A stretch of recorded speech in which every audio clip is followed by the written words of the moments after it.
Ready তো হয়ে পড়েছি, কিন্তু বাইরে যা বৃষ্টি আর যা জল জমেছে, নদীতে মনে হয় সাঁতার কাটতে কাটতে যেতে হবে।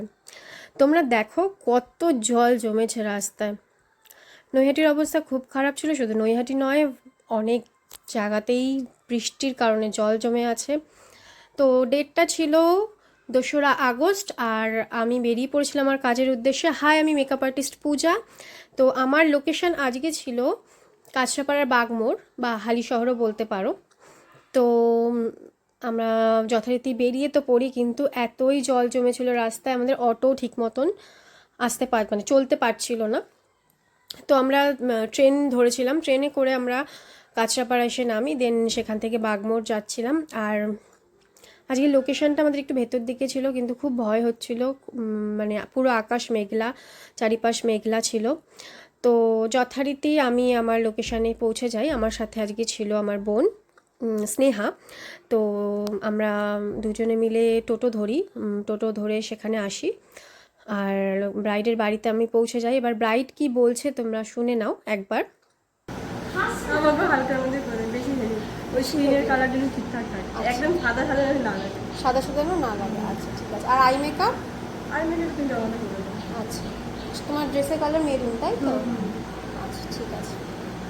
সাইডে পার্টিশন হবে হেয়ারের, আর ওপেন হবে, তাই তো হেয়ারটা? ঠিক আছে।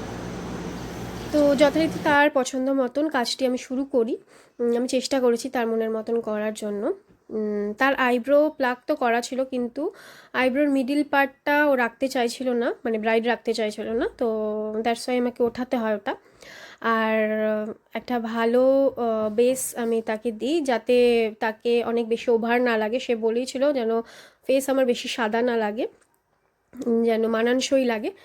তো আমি তার পছন্দের মতনই কাজটি করি। আর ব্রাইডের ব্যাপারে কি বলবো, ব্রাইড তো খুব মিষ্টি ছিল।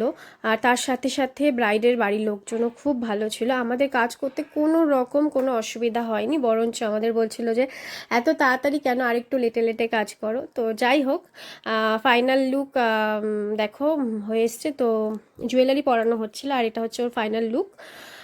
তো কেমন হয়েছে অবশ্যই জানাবে। আর তোমরা যদি কেউ বুকিং করতে চাও, তো বুকিং নাম্বার দেওয়া আছে, এখানে কল করতে পারো, কন্ট্যাক্ট করতে পারো, আর বুকিং করতে পারো। বাকি ডিটেলস জানার জন্য হোয়াটসঅ্যাপ করতে পারো, আমি হোয়াটসঅ্যাপে সব ডিটেলস দিয়ে দেবো। ব্রাইড ছাড়াও আরও একটি বোন রেডি হয়েছিল সেখানে, তো এই বোনটিকেও রেডি করেছিলাম আমরা। আর খুব সিম্পল একটা লুক সে ক্যারি করে, আর বলেই ছিল যেন খুব সিম্পলের ওপর একটা সুন্দর সোবার লুক হয়, তো সেটাই দেওয়ার চেষ্টা করেছি।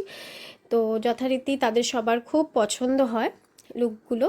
আর আমাদের কাজ এখানে শেষ হয়, আমরা কিছুক্ষণ টাইম স্পেন্ড করি, যদিও তারা আমাদেরকে অনেক করে রিকোয়েস্ট করে যেন আমরা কিছুক্ষণ থাকি। তো আমরা আরও কিছুক্ষণ থাকি সেখানে।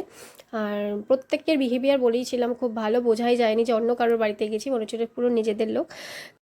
তো আমাদের ভিডিওটা এখানেই শেষ হচ্ছে, দেখা হবে নেক্সট কোনো ভিডিওতে। চলো বাই।